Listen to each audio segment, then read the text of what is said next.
Yeah. Thursday night, private party, Ernest Lane in the mix. This is how we do it each and every Thursday night. That was music by Tiger Wilson. Anything is possible. Speaking of Tiger, kicking off a very special part of the show tonight, and I'm so honored to have my man Tiger Wilson do the first interview on the private party. And let's give you a little listen of the interview. I had a chance to speak with him a little bit earlier this week. We recorded it to play it back for you tonight. So without further ado, let's get into the Tiger Wilson interview on DJMixLive.com.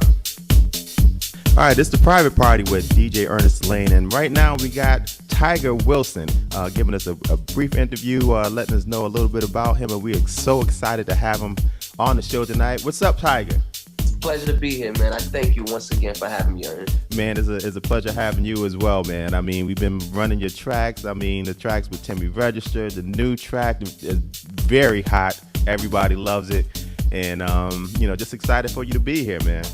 Thankful, man. It's just a blessing from God. I'm just happy to have my family, my friends, and my people like you that love what I do. I appreciate it. I hear that. So man, I hear you from New Jersey, man. You a Jersey native, grew up in the church, all of that good stuff. Do you have like a musical family or anything like that? Because usually with people, when they have this much music in them, they have someone like an uncle, an aunt, a cousin, or whatever that's in music. Well, I do have a big family. I'm just going to run it down to you real quick. My grandparents had 13 kids. Wow, that's a big family, bro. So I'm a grandchild, so you can imagine how many grandkids and great-grands there are. And the blessings of having a big family that, back then, you get together when there was nothing going on. Somehow, some way, music was the thing that brings people together. And it was a funny thing because my mother's really not musically inclined, but my uncle is.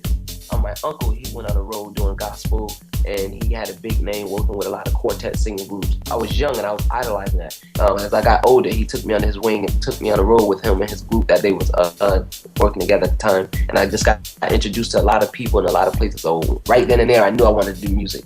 Well, let me ask you, the name Tiger, where did the name Tiger come from?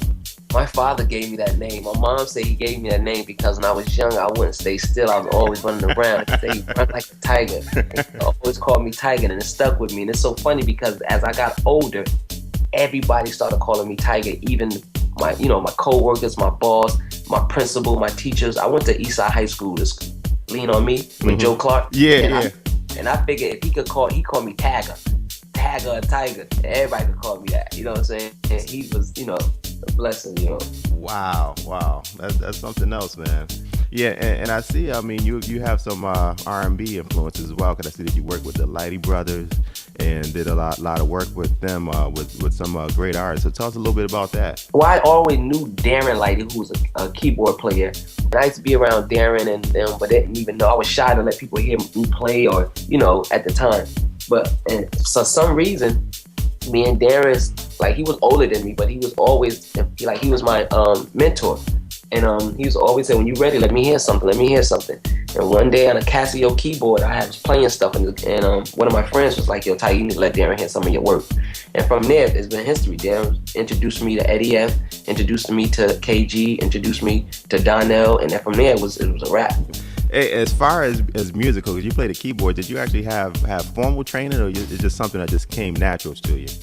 I say it's God's gift, man. I used to sit at the little organ on church. I'd look at the organ player play at the church. And I was young. I used to just sit at the chair, because the organ chairs are big. Uh-huh. I was a little dude sitting on his right side. All I used to do was just look at his hands. And then as I got older, I remember asking my mother to buy me a keyboard. And for Christmas, she bought me a keyboard. And you couldn't get me off that keyboard. Really? Yeah. Wow. So it just came natural. That is a gift from God, man, because I'll be honest with you. I tried to play the keyboard. I just don't have that dexterity. I can't do one thing with one hand and one with the other. I mean, everything just end up being chopsticks when I play. So. See, listen, your gift is something I can't do. Well, listen, maybe one day you get together, show me the keyboards, I'll show you the turntables, and who knows. Right. And I know from R&B, you also then got into the house scene. And tell us a little bit about that. How did you get into the house scene? It's crazy because, like I said, I was born in Jersey. You know, house music is here all day, every day in Jersey. Exactly. And when I was coming up, I used to listen to house music, not knowing it was house at the time. It was just music to me. Everything is music to me. Mm-hmm. Because I love music. I don't care what it is. Country, hip-hop, R&B, gospel, soul, whatever. I love it. But how I got into house music was basically because I was doing some work, and Darren was telling me about this guy named Charles Farrar, who had a studio in New York, and he needed a keyboard player to come through and help do some hip-hop and R&B beats with. Mm-hmm. Not knowing at the time, I was working with Charles Farrar for about a year. We was working with Trey Songz, we was working with people like Tyrese, you know, different sessions with different artists. And I got a call from Charles Farrar. I was like, yo, my man want to meet you. He needs a keyboard player. He takes me down to this place at this club called The Shelter and meet this guy named Timmy Reservoir. Me not knowing who Timmy was at the time, Timmy was like, let me hear you play something. Not knowing that he was a legend in house. Wow. Yeah. So I played a little something. I played a little something. And Tim was like, all right, let me put some stuff together, and I'm going to call you back, and let's work together. Let's see what we can do. Mm-hmm. And like we did like maybe 3 or 4 records the first day we worked together. Really? Like, yo, I need you, man. Don't, you know what I'm saying? Like, yo, you good kid. You know, I like what you're doing. Stay focused and come back. Let's work again. Uh-huh. So that took me on another journey. And from there, that's how I got introduced to house music, you know, through Timmy Reservoir. Really, literally. Wow. I mean, and as a result of that, I mean, we got some, and I'm going to call them, they house anthems that came out of that relationship. Oh, thanks, man.